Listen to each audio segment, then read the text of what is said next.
is. Woohoo! Woohoo! We're Now I'm here. feeling great this morning. We're still trying out this new platform. That's it. Trying out new things. It's good to try new things. That's kind of on our agenda today, talking about new things. But coffee is not new things, and I love coffee. Okay. Ooh, I do. I do also love coffee. And I'm on cup number two. I've got this much left. So, sometime in the middle of this broadcast, I'm going to need cup number three, and then I'm going to be out of luck. So, there you go. Okay. Well, I'm going to continue to play with this. So just for transparency with the audience, Alice is kind of, not really happy because she can't get the PowerPoint, good lord, the slides tiny and then get us bigger and she can get me bigger, but not I her. am She frustrated can by me. that. So there are all these little things. So we're still figuring that part out, but the conversation is still good. I was Yeah, we're watching going to it. have a good conversation. You are correct. I am frustrated about how I can display the layouts here because I want you and I side by side and I want to minimize the slides because this slide is not even that interesting. But it's really There we go. That pretty. I slide's not mean, even that interesting. It is a lovely logo, though. yeah. I mean, let's talk about that. We chose well. We chose well. Our hashtag is Ha Unmuted, and we would love to hear from you. There is a chat. There is a chat feature in here. I don't know how to use it. So if I put hello, I don't know. All right, you wanted to talk about. Let's just get into it, Hedrick. Let's get into it. I'm gonna back this up a second, like a redo. Good morning. It's Ha Unmuted. I'm not frustrated with the platform that we are using, and we are Hedrick and Alice. Our hashtag is hashtag Ha Unmuted, and ta-da! Hedrick, tell Today me we're about gonna it. Well, if you're reading Ed Week, if you're reading district administration, and if you are back to school or going back to school in the next 2 weeks, you have probably been wondering how you're going to fund your PD, how you're going to fund Summit K-12 or whatever EL platform you're using, because those funds were frozen. So a couple of weeks ago, they released the after school funding so the parents could keep working and contributing to their communities, of course. But now they have finally released the rest of that money, the 5.5 billion. So I know that if you were freaking out about Title III funds and whatever else was going to be missing from your budget, congratulations. Whew, we dodged that bullet. I was concerned. My son takes advantage of the after school program and some different things. He turns 13 on Thursday. I told him this means that he is a man and he's going to have to start paying rent. For some reason, he does not believe me. Maybe because does he have allowance or a job? Yeah, none of those things. And his four older siblings do not pay rent, so he knows I'm bluffing. He knows I'm bluffing. But I do really appreciate everything that the school does for my son. And part of that is using these funds. So I am definitely really happy about that. I'm going to tell you the thing that is bringing me the most joy right now is the Wayground Pinata Twitter account. Have you seen I have that not. Wayground I formerly have quizzes? How long do we have to keep saying formerly quizzes? That Wayground has started an account for their pinata, and if you know me, you know that I'm obsessed with my pinata. You know what? Well, okay, so I love Wayground, but I'm just saying, ST Math, if you are listening, we don't understand why the Penguin does not have its own account. Just want to put that out Right. there. I mean, Because if the shouldn't pinata, all mascots yeah, shouldn't all mascots have their own account? and I like, what are mean, y'all doing? The pinata just got here a couple of weeks ago. We just launched with the pinata a couple of weeks ago, and the Penguin, especially the I don't Yeehaw even know if it's Penguin. been a couple of weeks and the pinata is on fire. You gotta go Wayground Pinata. You gotta go follow this. It's I'm done. amazing. I'm there. And I'm with you. I'm with you. I don't know about ST Math. I don't use this. Maybe it's great. Maybe it's not. I am very picky about math programs. We'll talk about that another time.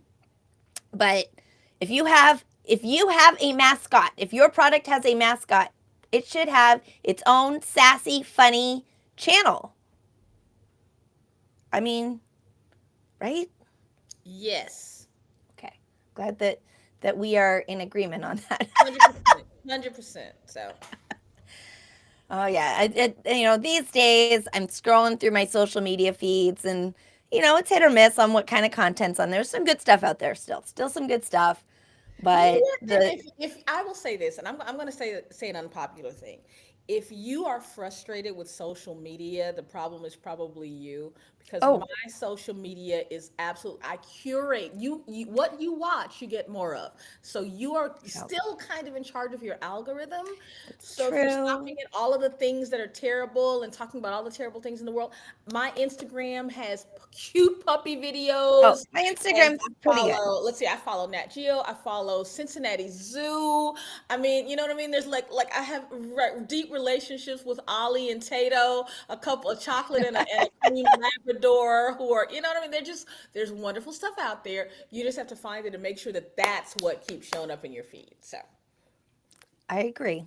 I have too many political accounts that I'm following right now. yeah, So nah, what is no, no. mm, If I want political news, I will go and read the news. I know how to find that. But when I social media is supposed to be a for me, and that's what I really want to maintain. I And agree. It is important to really curate who it is you're following so that when you're and I've been saying that for years. So it's not like I don't know.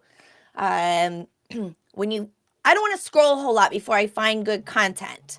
So if I have accounts that are hold on, I'm going to mute my phone. Someone's texting me right now.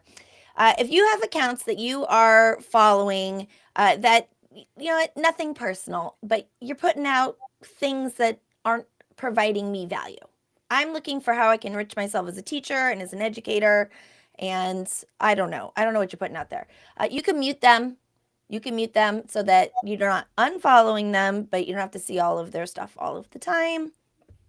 But you know, I enjoy my peeps. I like following people. I like following animals and pinatas. So, Yes. all Yeah. right. So what's All next? right. Well, I'm not going to stop talking about the pinata. I'm going to talk about Google VO. I'm going to put myself back over here. Is Um, Google sponsoring us? Because we say Google a lot. I think they need to give this podcast some money. they should. They should. They do not sponsor us, and they don't sponsor me, which is why I say whatever I want. Uh, but I love Google VO. I use it all of the time. So the Pinata account has put out a challenge of taking like the John Cusack holding the boombox above their head, except they swapped out the boombox for the pinata, for the Wayground pinata. And then other people are jumping in with iconic movie scenes where you're swapping in the pinata. So I wanted to take, the Bueller, right? So I took a screenshot of that. And then I wanted to have the pinata drive by in a Corvette. And there's I don't know what copyright it thinks I'm violating, but it will not let the pinata drive a Corvette. So my goal for this week is how do I get the pinata to drive a Corvette? And so I've been thinking about this because the other thing that I was playing with this week, also from Google, sorry Hedrick, is the music effects. It's a Google Lab, so it allows you to describe what something sounds like, and it'll make a little song for you. So I was thinking, how is it that we can use these tools, these creativity tools, to enhance our classrooms, to give our classroom a sound or that really specific fun video to go along with whatever lesson we're teaching. Now, I haven't tried the Google describing a sound thing. I think that sounds wonderful, especially I'm going to send to it to you. get when you're teaching your kids in ELA about how to describe things more accurately and in more detail. But now I'm a lover of Suno, and if you have not discovered it, where you can just literally put in, oh, your best friend's name, the thing you love about them, and their favorite foods, and it'll spit out a whole, and a genre, and it'll spit out a whole song. Okay. So I'm here on, and I just typed in Google Music FX. It comes up. Now I'm in a very, very tiny screen. I should make this bigger. I can fix that. I don't have to explain it. Come here. Command 0. Okay, no, that's it. I just have to sign in with Google apparently because it's a Google tool. Great.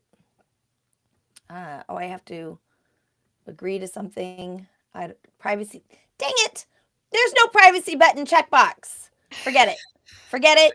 Going back to the slides. All right, so Technical failure. if you are doing a podcast, make sure that you play with the tools before you Well, actually out the tools on the podcast. Girl. while get it that's done. fair, I do have like 20 accounts. So I was doing it. I was doing it on a different account. I was not doing it on that account that's showing the slides. Test first. Next. Oh, that sounded like Okay, a song. next is Next you talking first. about Next. how to use tools like this. What are the new things? We have sound effects, AI sound, AI videos, AI photos.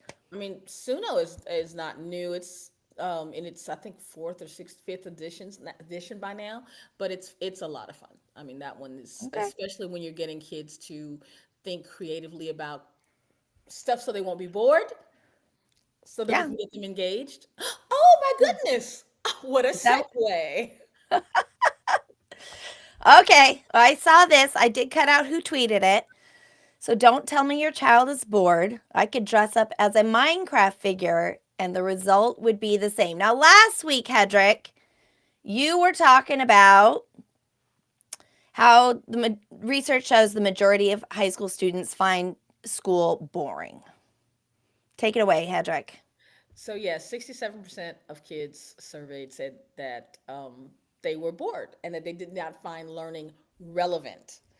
And then we talked about the whole engagement button, engaging worksheets button on Google, Google which Classroom, yeah. has, by the way, disappeared. But we It won't has go into that. disappeared. Disappeared. But I was Cheers. on the podcast with Melanie McAllister and some Keisha McDonald, some wonderful people for ASTI last week, and we were talking about student engagement and how we keep doing the same things over and over and the world keeps changing, but the school model was built a long time ago and we're still doing the things that we did to produce good workers for the industrial age.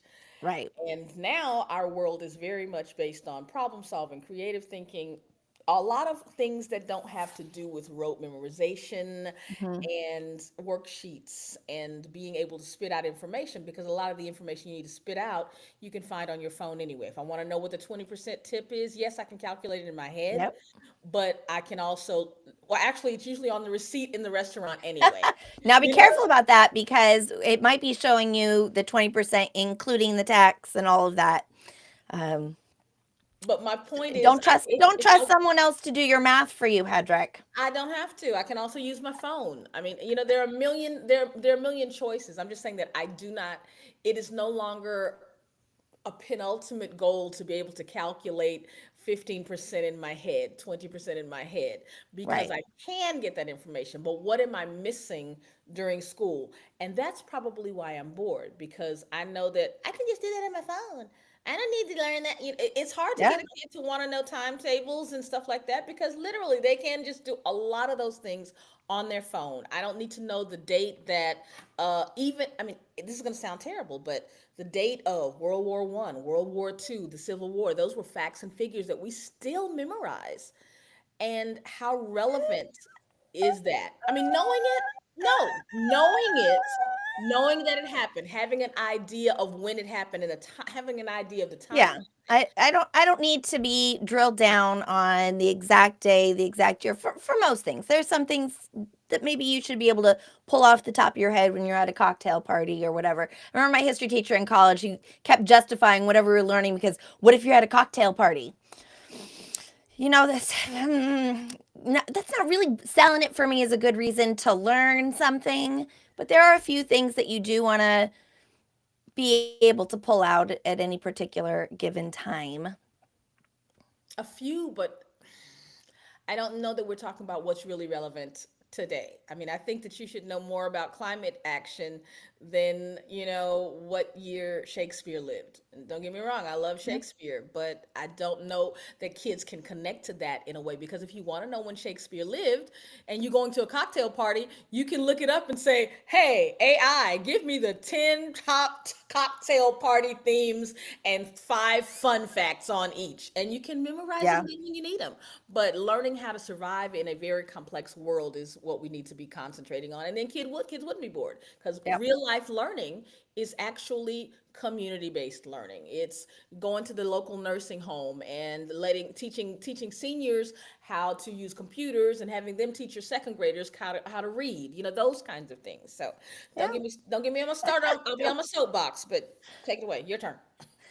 Um, I was going to say something and then I forgot. So I will pivot here to the other thing I was going to say is I saw an article by Bill Gates saying that teachers and doctors are going to be obsolete because of AI. And so it just happens to be I was at the pool this weekend and I was chatting with this guy, and turns out he's a doctor, and he was telling me that he thinks that a lot of positions, he's like, we'll always have nurses. He's like, but when your job is to look at a film and to spot anomalies, that AI is better at it. And you're still going to need to have one person to double check those things, but you might not need the whole team. And I thought that was really interesting, is to think about whether or not AI is going to be replacing all these jobs and what's going to happen. Now, I'd like to point out that when the Industrial Revolution did come around, 84%, something like that, worked in agriculture.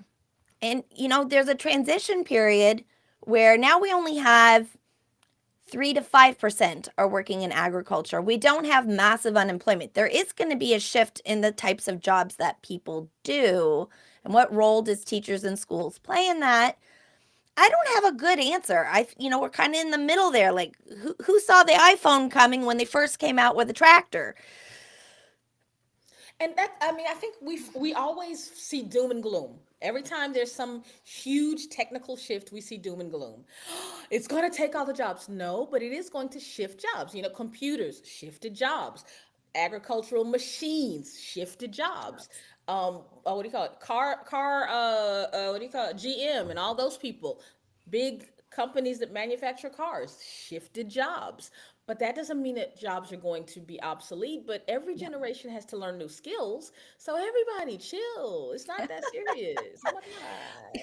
Yeah, we can chill, but then, we're the ones that are preparing people for this future. So, as educators, we should always every year be thinking, okay, what's really obsolete or becoming obsolete? And I'm going to say it again, Hedrick. Cursive. Let it go, people. Let Let it it go. go. I mean, Let you it go. cannot tell me that that'll be brought up in any job interview is, can you do cursive? Unless you're applying to be some archaeologist reading Sanskrit. Uh, it's ridiculous. Like,